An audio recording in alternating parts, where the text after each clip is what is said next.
Krishna Krishna Hare Rama Hare Rama Rama Rama Hare Hare Hare Krishna Hare Krishna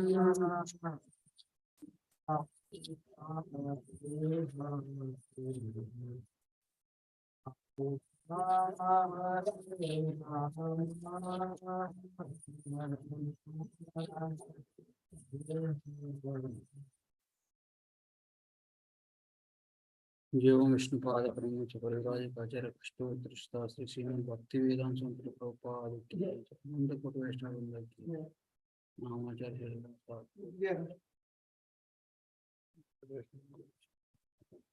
reading from Srimad Bhagavatam, Canto 3, Chapter 27, text number 14.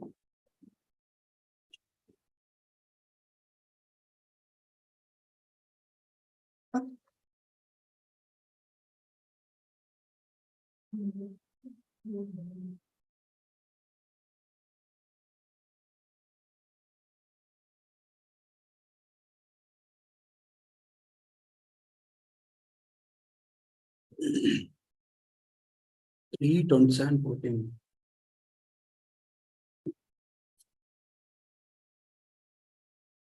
Bhukta Sukshmendriyamana Bhukta Sukshmendriyamano Bhukta Sukshmendriyamano Bhuta Sukshmendriyamano Bhuta Sukshmendriyamano Bhuta Sukshmendriyamano Buddhya Disau Nidraya Buddhya Disvahya Nidraya Buddhya Disau Nidraya Buddhya Disvahya Nidraya Dineshau asati yastatra Lineshwa asati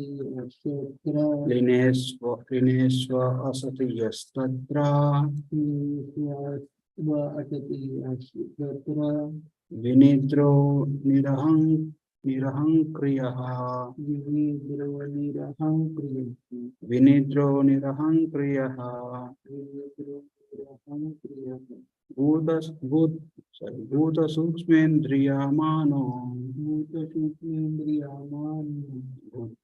Adisriha Nidraya Dineshwa asati yastatra Vinidro nirahankriyaha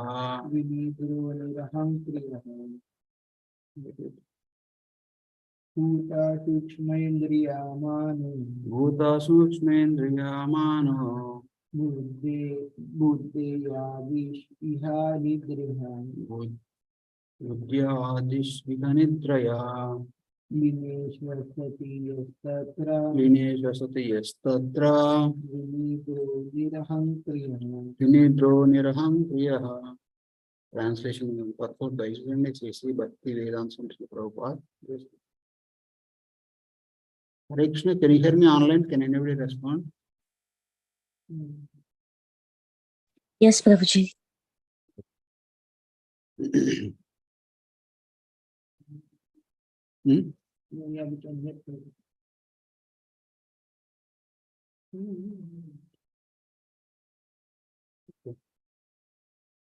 Although a devotee appears to be merged in the five material elements, the objects of material enjoyment, the material senses, and the material mind and intelligence, he is understood to be awake and to be freed from the false ego.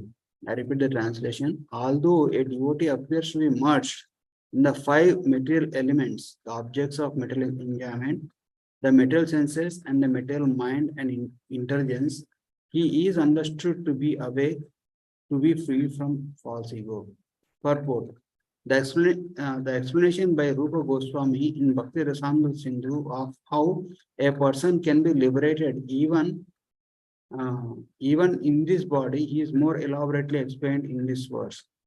The living entity who has become Satyadrik, who realizes his position in relationship with the Supreme Personality of Godhead, may remain apparently merged in the five elements of matter, the five material sense objects, the 10 senses, and the mind and intelligence, but still he is considered to be awake and to be free from the reaction of false ego.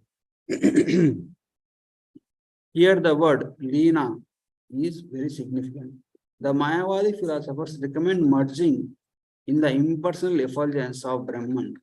That is their ultimate goal or destination. That merging is also mentioned here, but in spite of merging, one can keep his individuality. So the example is given by Jiva Goswami is that a green bird that enters into a green tree appears to be merged in the color of greenness. But actually the bird does not lose its individuality. Similarly, the living entity merged either in this material world, either in the material nature or in the spiritual nature, does not give up his individual identity. Real identity is to understand oneself to be the eternal servitor of the Supreme God. This information is received from the mouth of Lord Chaitanya.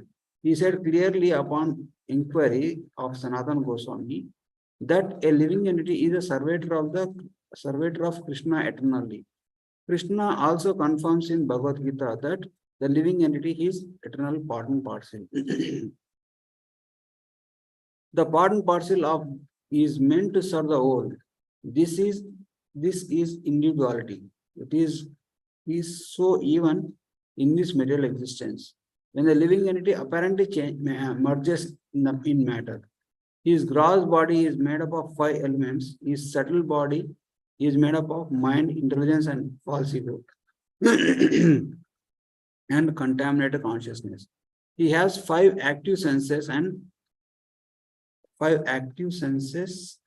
knowledge acquiring senses. In this way, he merges in matter. But even while merging in 24 elements of matter, he can keep his individuality as eternal servitor of the Lord, either in the spiritual nature, or in the material nature. Such servitor is to be considered a liberated soul. This is the explanation of authorities, and it is confirmed in these words. Om Ajnana-timirandasya Jnananjana-shalakaya Chakshurunmilitam Yena Tasmai Sri Gurave Namaha.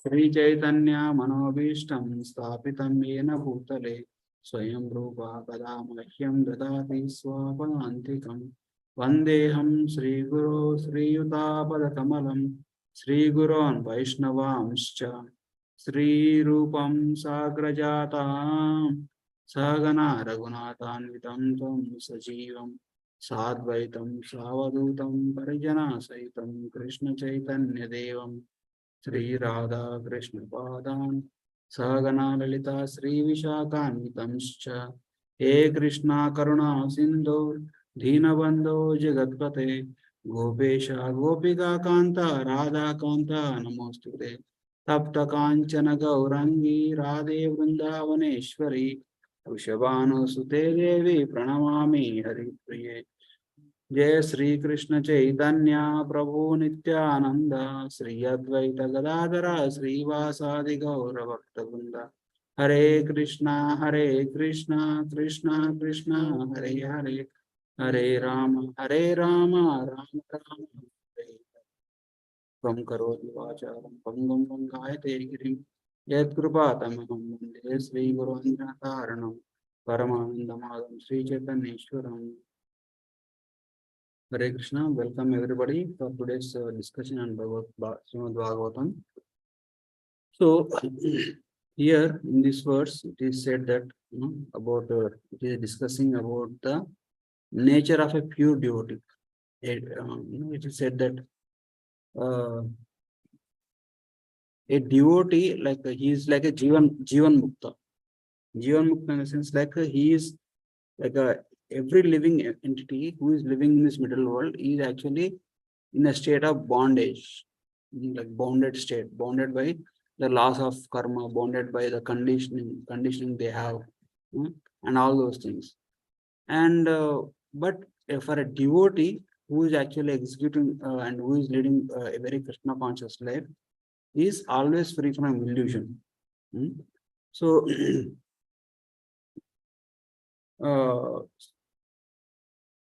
Krishna in Bhagavad Gita also states this source. Okay, uh, what is actually the conditioning is like conditioning is like what acting under the modes of nature. The modes of nature plays a very major role in any accomplishment. That's why if somebody want to excel in spiritual in intellectual circles, what they have to do is they actually have to make use of mode of goodness, because what is that, intellectual field requires a stable mind, you know, and also nice grasping power. That's why like somebody who wakes up early in the morning, you know, and study, and also somebody who uses morning hours, they will be very successful in professional circles. So uh, yeah, Krishna, that's why Krishna says in Bhagavad Gita, like when we clearly analyze, it actually everything is acted by the modes of nature. uh, like one may think, how can we say this just modes of nature? Because we are enduring so much, we are keeping our effort, we have to be focused, we have to get it absorbed, we have to memorize it, or no, like or at most we have to use our brain, body and senses to accomplish something. But how can you just say everything is happening by the modes of nature? So we can just analyze that thing. Okay, like Krishna says in Bhagavad Gita, right? That was Prakriti Kriyamanani Gunai Karmani Sarvasha Ahankara Vimudatma Karta Ham Iti Manyate. So Prakriti Kriyamanani. So everything is done by Prakriti itself, which is composed of three modes of mental nature. Gunai Karmani Sarvasha, everything is done by mental nature itself. But Ahankara Vimudatma, the soul which is caught by Ahankara, Kartahamiti Manyate. It will think that I'm doing. So when we accomplish something, we don't give credit, we just take the credit for ourselves. We don't give the proper credit to know who is actually behind the scenes, who is actually running the show. So now, how to understand the working of modes of nature is, see, like we all know what we really composed of. We are a spirit soul, not this body. And our spirit soul has a subtle body made up of mind, intelligence, and ego. And a gross body has working senses, knowledge acquiring senses, all those things they have. So for anything to be accomplished, what we are like, we might be accomplishing some intellectual, memorizing something, or intellectually discovering something. All these things work on the level of body and mind, and gross body and the subtle body, but not on the level of soul. So when, like, if you see the soul, when it goes back to Godhead, it leaves entire of gross body and subtle body here only. But because the soul has its own mind and its own intelligence, that is spiritual in nature, that we don't know much knowledge about, but much information about. Because unless we have the spiritual intelligence, unless spiritual buddhi, how can this loving pastimes and service be possible in the spiritual world? Okay, let us consider, let us leave the topic and come back to the material world. So when the soul leaves the body and goes to the spiritual world, it is said that it discards the material body first, and then unless one becomes free from the false ego, unless one destroys his subtle body, one cannot go back to spiritual world. So destroying subtle body means destroy your mind, destroy your intelligence, destroy your ego. So, or you can spiritualize your subtle body. Means by fully engaging everything in Krishna's service. Means like we should not think that no, what Krishna says, right? What is the best way? What is the best way to work and not get caught up is Bhagavat 3.13. Yajna shishta stanastam to muchyate sarva kilvishai bhanjate tramagam papam epachantyatma karanat. The devotees of the Lord are released from all kinds of sins because they eat food which is offered first to sacrifice, means Krishna, and others who prepare food for personal sense enjoyment rarely eats only sin. Means somebody who is eating is the very most basic necessities of life, they are on the level of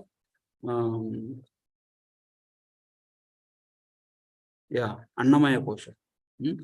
So it's a most basic thing that every living entity has to have.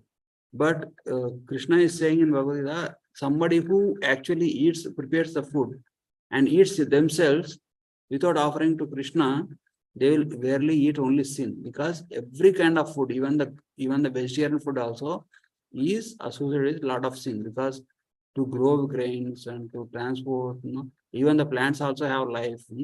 And while growing grain, while transporting, while doing all those things, lot of violence takes place. And a lot of karma is involved there. So basically, any type of food which is not offered to Krishna is sinful in nature. But of course, the non-vegetarian food is more grossly sinful. But vegetarian food is less grossly sinful. Okay. So now here, if you see here, this verse from this verse, you can say how to get rid of the sinful reaction means just offer everything to Krishna. How can we? What is the conception behind this offering food to Krishna is, first of all, we should think that, first of all, it's not we should think, it's actually the truth is, everything is Krishna's property. Every living entity, everything gross, everything moving, non-moving, living entities, everything is property of Krishna. And everything is to be engaged in the service of Krishna for his enjoyment.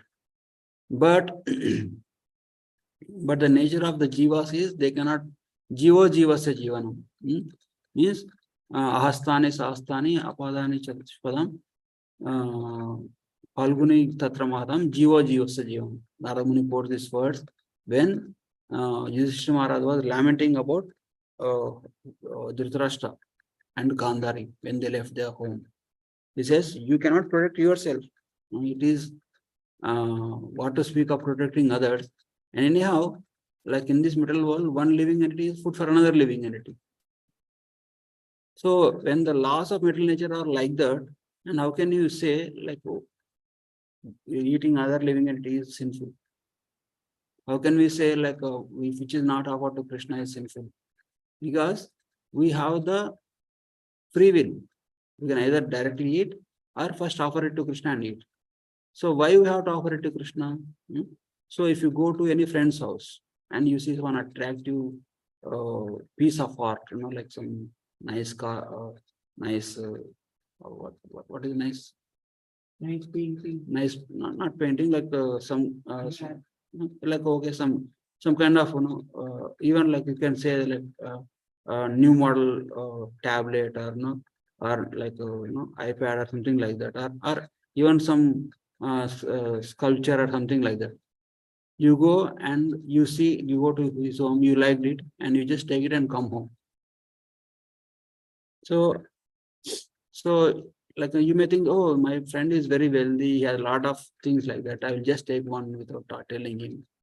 It will actually gives a wrong impression. It will actually, when he finds out, he will not have a good impression on you. You think, why this person took acted so cheaply, taking some other's property. So, but the same friend, when you go and ask, can I have you? They're like, no, you have many. Can I would like to have this. Can I have this? Or at least I'll take to my home and I'll show to all my friends and then bring it back to you like that. if you ask the friend, and friend is happily, okay, you please take, and you can keep as many days as you want, or you can keep for yourself. Like that, he may give. So, Jai Shri Radha Gopi. So, so like as we discussed previously, right? Everything is Krishna's property. Like now, if we take without offering to Krishna, means we just take it for our own enjoyment without even offering, telling Krishna, then it is like stealing from Krishna's property. But if we offer it to Krishna, then we say to Krishna, I'm sorry, I cannot live without, without eating something. So I will just take your prasadam for my subsistence, for my living. Then Krishna is happy to nourish you. Krishna will remove all the sinful reactions out of that thing that we have offered. That way we become, we'll be eating the food which is sinless. So now it applies not only to a sin, but any activity. Maintaining family, doing job, maintaining body, or maintaining wealth. All these things can be correlated. And our abilities, if we use our abilities only for gratifying our mind, intelligence, our senses, and our ego, then it is like enjoying, which is the property of Krishna without offering it to Krishna. But if we engage the same skills and same property, or intellectual abilities in the service of Krishna, then it is like an offering to Krishna, as his service. That way, no activity, if we performed in that consciousness, will bind the living entity. So, but if that's what Krishna says, Yagnartat karma nonyatra lopoyam karma bandhana tadartam karma kaunteya mukta sangha samachara, means work done as a sacrifice for Vishnu work done as a sacrifice for Vishnu has to be performed. Otherwise, work causes bondage in this material world. Therefore, O son of Kunti, perform your prescribed duties for his satisfaction. And in this way, you will always remain free from bondage. Means just doing everything for Krishna service. Even like sometimes we may feel like we eat a lot of food stuff. We eat cake, cookies, all those food stuffs. They are actually nice sense enjoyment. But even if you're doing that also, if you first offer to Krishna and eat it as a prasadam, then we will be freed from all the sinful reactions. So otherwise, like if we don't engage ourselves in consciously in the service of Krishna, or if you don't lead a Krishna conscious life, then we'll be kept on the platform of illusion. Illusion in the sense like working under the modes of material nature. Like entire thing is done by material nature itself. Even like for everything for us to do, we need to have the support of body and mind. So, and which is the property of material nature, which is material nature is working under Krishna's guidance. So, in one sense, we are like for example, if you take a gulab jamun and eat, then just analyze who is actually enjoying. When you put gulab jamun on our hand doesn't enjoy. When you put on tongue, then tongue enjoys, right? So as soon as gulab jamun passes tongue and goes inside the belly, that's it. We don't have any access to its taste again. So only one one of our senses is enjoying. And that sense is made up of material nature. It is made up of 5 elements: earth, water, fire, air, ether. So basically, the 5 elements, like our spiritual body is not made up of 5 elements. The soul is not made up of earth, water, fire, air, ether. But the thing that is enjoying, that gulab jamun is also made up of earth, water, fire, air, ether. But the tongue is also made up of earth, water, fire, air, ether. And material nature is coming into contact with material nature and generating some kind of pleasurable sensation to us. And when this pleasurable sensation is recorded in the mind, then mind will be pleased. And when the mind is pleased, then the false ego, or like mind will be pleased, and false ego will be satisfied. Because like finally it melts down to desire on the level of ego. Ego will think, okay, I want to enjoy. Like mind will demand the taste. I like the taste of gulab jamun. Can I have a taste? And intelligence will devise the plan to how to do it. And finally, what is getting satisfied is ego. Yes, I had the desire, and my desire is fulfilled. Means our false ego will create the sense of urgency. Yes, yes, I want to eat. I want to have. I want to accomplish something. And when it is satisfied, then it is like no, when the desire is fulfilled, then false ego will be satisfied. Okay, whatever I thought of doing for my enjoyment is fulfilled now. So that's what, no, like the modes of nature are acting now. Like only the material nature is acting. So ultimately, but then how come the soul, being a spiritual, how come it like not realize this? Because it is due to identifying oneself with the ego. Like if one identifies not with what as Krishna servant, what is the role of Jiva? Jiva is Jivere Swarupa Krishna Ranityadas. Jiva by its own nature, it is a servant of Krishna. But due to its false identification with mind, with ego, it thinks that I am enjoying, I am doing everything, even though everything is carried by the metal nature automatically. So it's like that's why Krishna says that not Krishna, Sanjaya says in Bhagavad Gita at the end, like what is real success? Like here, like if you see, like a real success means like not like what we thought of, like enjoying, or the so-called enjoyment in this methodology is illusion, that we give the example of gulab jamun and all those things. Whatever we thought of, okay, my family should be doing good. I have to earn so much money. I have to take care of welfare of everything like that. So that is like all the kind of battles. And like it is said that somebody somebody may win the battle but lose the war. Like for here in this in the case of Bhagavad Gita, like the Krishna was about, like Arjuna was about to start the battle of Kurukshetra. It's the greatest battle of his life. He's going to kill his own relatives. He's going to kill his grandfather, his guru, all those things. And also most of his relatives are going to die. His sons, they are all going to die. So such an important battle of their life, And in the beginning of the battle, Arjuna gets bewildered, and Arjuna asks questions. Oh, Krishna, I'm bewildered, and you only ask 5 questions. Krishna would have straightforward clear that in 10 minutes, and then 5-10 minutes, and then gone back to battle. But Krishna, on the other hand, Krishna gave elaborate 700 verses of Bhagavad Gita. Why? Because rather than doing the work, like knowing how to do the work and what should be our consciousness while doing the work is more important.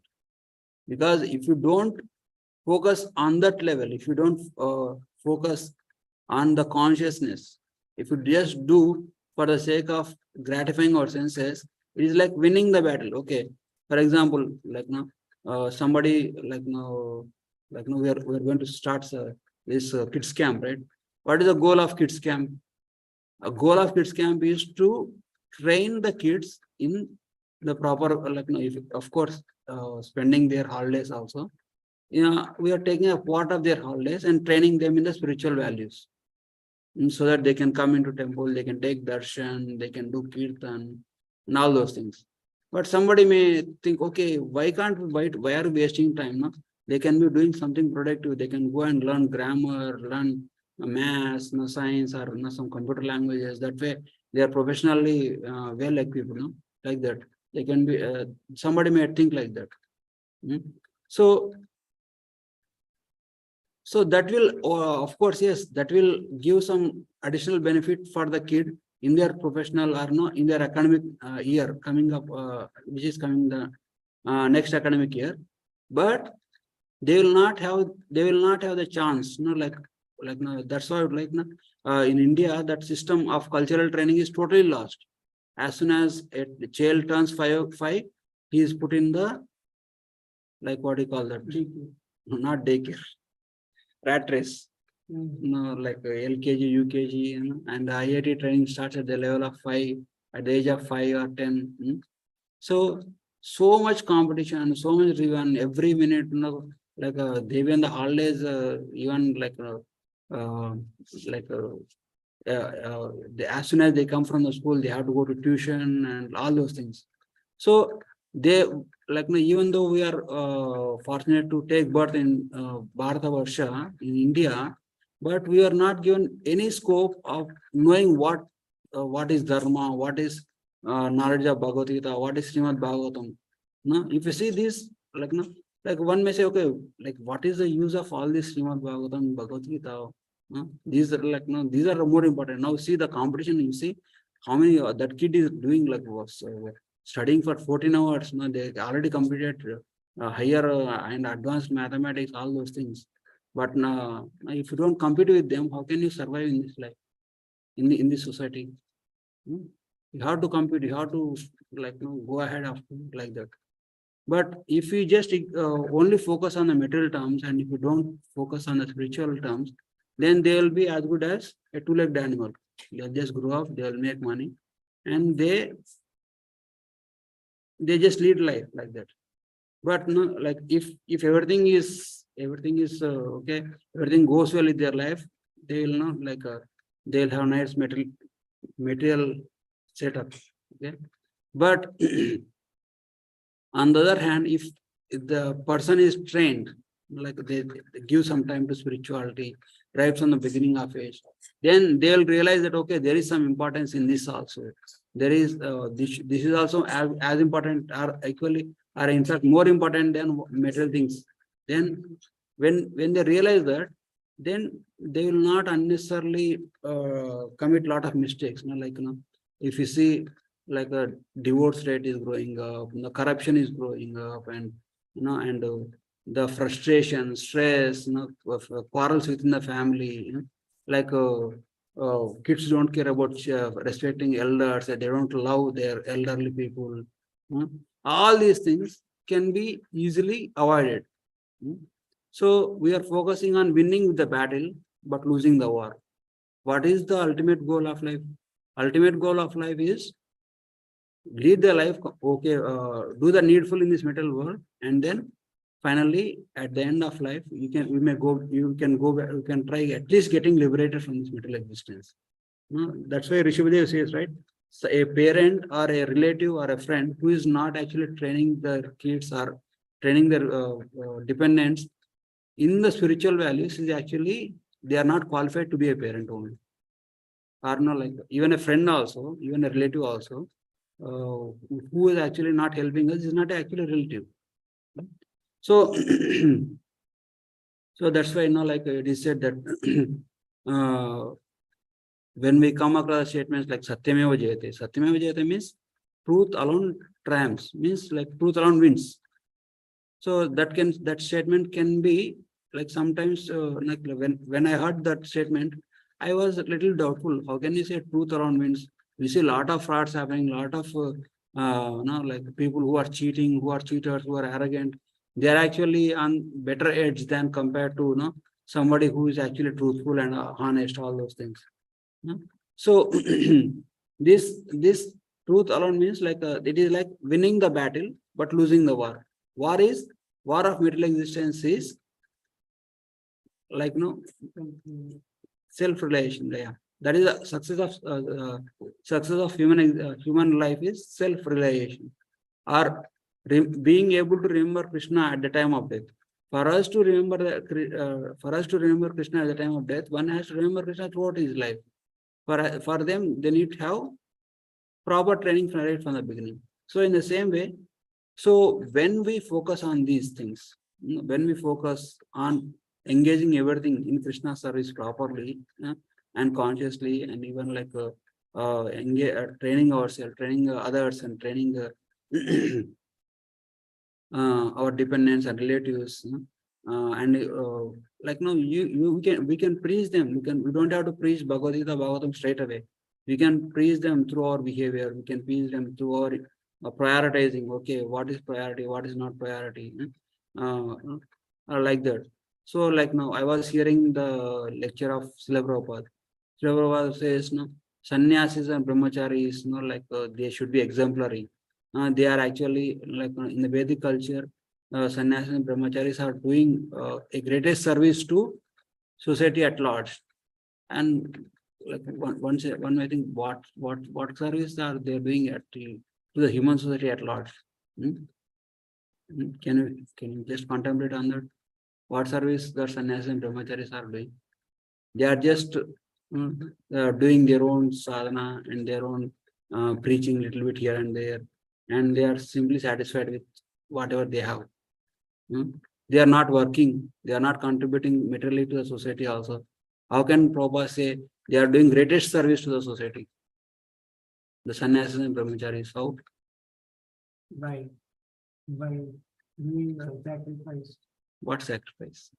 It's there in Srimad Bhagavatam 1.1.5. Srila Prabhupada said in Naimisharana sages have to come for doing 1,000 years of sacrifice because they are sincere friend of everyone. They by doing sacrifice. Okay, like how can you say that sacrifice is we are benefiting due to that sacrifice? So I'll tell you the straight, okay? So entire material nature, like if you go outside and see somebody who has who is a millionaire, he's also not satisfied. He wanted to be billionaire. Somebody who is like earning like 60K or 80K, he wanted to earn 150K. Somebody who is earning like $10 per hour, he wanted to have he might be getting like $1,500 per month, right? Or like some $3,000 per month. So he wanted to double his income. So why all these extrapolated why they are hankering so much for their middle advancement is because of lack of self-control. Means they are not satisfied with whatever stage they are in. So, but brahmacharis and sannyasis, what they are doing is they are showing the example. They are the living example how one can be satisfied with so little.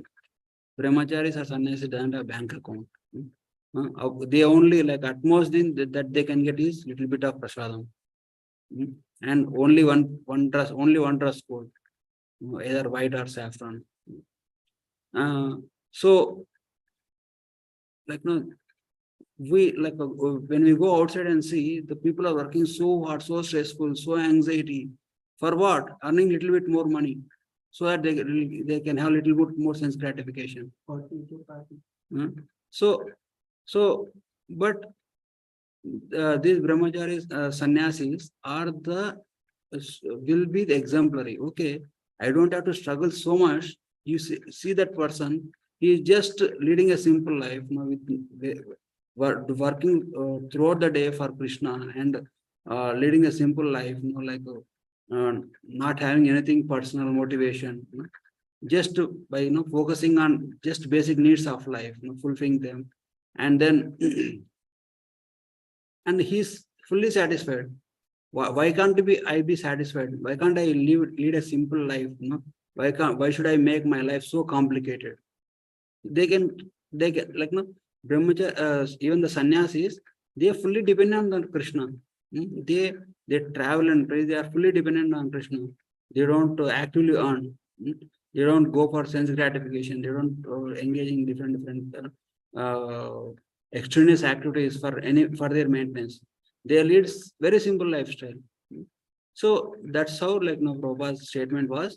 They are actually doing a great service to society in general by setting up proper example of how to lead a simple, example of simple living and high thinking. So, just by depending on Krishna, just by working, like no. Of course, no, we are not telling that everybody should give up like brahmacharis and sannyasis and become like beggars. No, we are not saying that. What we are saying is take inspiration from them. If somebody can be happy by having so little, why can't I be happy with having so much beyond, like, so much more than that, so much more facilities, so much more wealth, so much more, freedom. So there is no limit to how and where we can get satisfied. Means, like, for example, if you are not able to be satisfied with having with what you have, you will not be able to be satisfied even if you have 10 times more of what you have. So at every point of life, we should be we should have the skills, we should know the art of living to be satisfied with whatever we have, because that way we will be dependent on Krishna and we do our duties. We, like, we have to work, we have to do our jobs, we have to maintain the families. We have to do all those things as a part of our duty, and whatever comes on its own accord, we accept it as Krishna's mercy and lead the life. So that is the best way. That is the ideal way of living in any ashram, like as a grihastha, vanaprastha, sannyasa, or a brahmachari also. So, but of course, brahmacharis and sannyasis, they should not have any independent goals. The goal should be only to serve Krishna. Like, of course, we cannot judge sannyasis. I'm talking about the brahmacharis. So, yeah, that's what I can think of today. If you have any questions or comments, you can discuss. Anything? Thank you. Hare Krishna, anybody have any questions online?